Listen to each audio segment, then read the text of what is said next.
एक सवाल ये किया जाता है कि क्या इनकम टैक्स अफेयर्स का एफबीआर किसी टैक्स पेयर के लिए हर साल ऑडिट कर सकता है? यानी क्या हर साल ऑडिट हो सकता है इनकम टैक्स का किसी भी टैक्स पेयर का?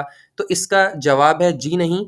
और इसका जवाब आपको मिलता है clause 105A of part 4 of second schedule. यहाँ लिखा है अगर एक टैक्स पेयर का पिछले 4 सालों में से किसी एक साल में भी ऑडिट कंडक्ट हो गया है तो फिर करंट ईयर में उसका ऑडिट नहीं होगा। और प्रोवाइजो में ये दिया हुआ है कि कमिश्नर बोर्ड की अप्रूवल से फिर उसको ऑडिट कर सकता है। और इसको मजीद समझने के लिए इसी की एक्सप्लेनेशन सर्कुलर नंबर 15 में एफबीआर ने बताई है।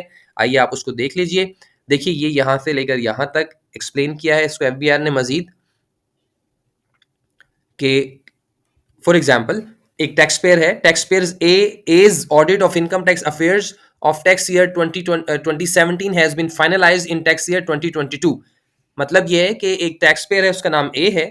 टैक्स ईयर 2022 में यानी 2022 में 2017 का ऑडिट कंप्लीट हुआ है। तो वेरी इंपॉर्टेंट थिंग इज 2022 का ऑडिट मतलब नहीं है, 2022 में ऑडिट कंक्लूड होना मतलब है। तो 2022 में कोई भी साल कंक्लूड हो सकता है, जैसे कि एग्जांपल में बताया गया कि 2017 का साल कंक्लूड हुआ है, ऑडिट इनिशिएट किसी भी साल में हुआ हो, वो कंक्लूड हुआ है 2022 में।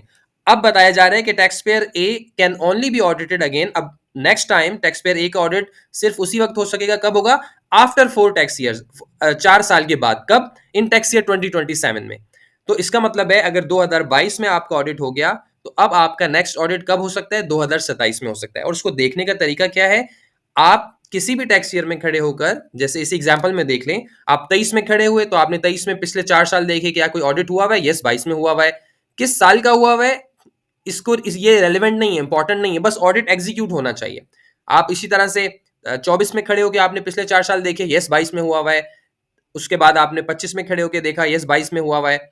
और 26 में खड़े होकर पिछले 4 साल देखे आपने, 25, 24, 23, 22, यस 22 में हुआ हुआ है। 27 में खड़े होकर आपने पिछले 4 साल देखे तो कोई ऑडिट नहीं हुआ हुआ, 26 में, 25 में, 24 में, 23 में, तो लिहाजा 27 में हो सकता है। तो ये एक सवाल किया जाता है, तो इसका मैंने यहाँ आज आपको आंसर